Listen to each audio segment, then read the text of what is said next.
Je suis né dans le Cantal, dans un petit village de moyenne montagne, et en 1969. Et là, aujourd'hui, nous sommes dans mon bureau à l'université Lyon 1 à la Doua, à Lyon. Je suis un campagnard et un montagnard, si on peut dire montagnard pour le Cantal, mais c'est loin de la moyenne montagne.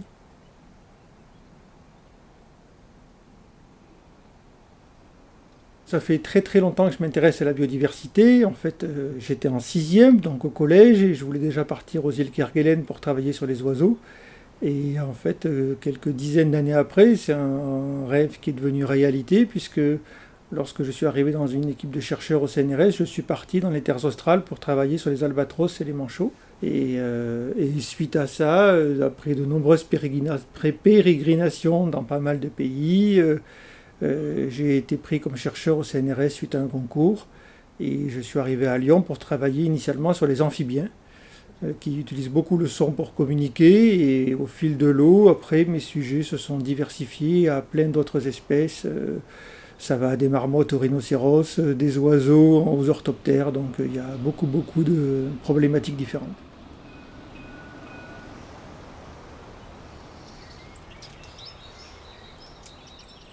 J'ai eu la chance, dans mon petit village du Cantal, d'avoir des oiseaux qui étaient vraiment rares, qui habitaient juste au-dessus du village.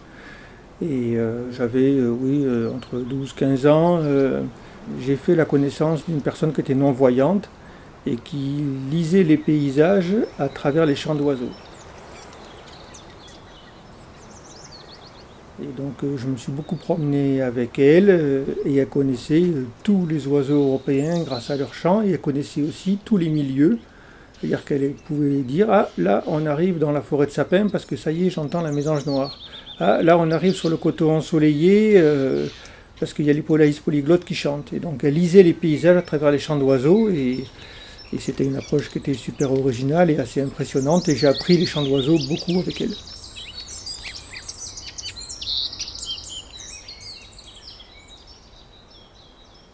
C'est à ce moment-là que j'ai débuté l'ornitho en surveillant un oiseau qui est vraiment rare et assez unique. Donc, et après, de fil en aiguille, je me suis intéressé à plein de choses, et en particulier au son, puisque quand on travaille sur les oiseaux, le son c'est une des composantes très importantes. Souvent, on aperçoit un oiseau quelques secondes, et par contre, on l'entend bien plus longtemps, quoi. À la fac, là, j'enseigne dans une licence pro qui s'appelle Analyse et techniques d'inventaire de la biodiversité. Et donc toute la partie oiseaux, c'est moi qui l'a fait avec un collègue. Et on demande aux étudiants qui sont donc en troisième année de licence d'avoir un minimum d'une trentaine d'espèces qu'ils doivent être capables de reconnaître au champ pour leur examen. C'est des espèces vraiment communes.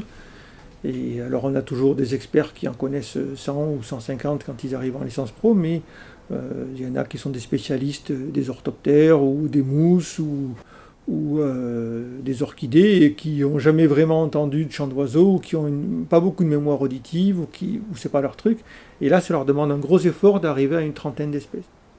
Je leur demande d'y aller progressivement, de commencer dès maintenant, et pour passer d'abord un chant d'une espèce pendant 3 ou 4 jours. Ils l'écoutent matin, midi et soir. Et puis au bout de 3 ou 4 jours, quand ils ont l'impression de connaître l'enregistrement par cœur, ils rajoutent une deuxième espèce. Pendant encore 3 ou 4 jours, ils peuvent comparer la deuxième espèce à la première. Et puis au bout de 4 ou 5 jours, quand ils connaissent vraiment par cœur les deux espèces, ils en rajoutent une troisième qu'ils vont comparer à la première et la deuxième. Et au fil de l'eau, petit à petit, comme ça, arriver à reconnaître les espèces qui sont les plus communes.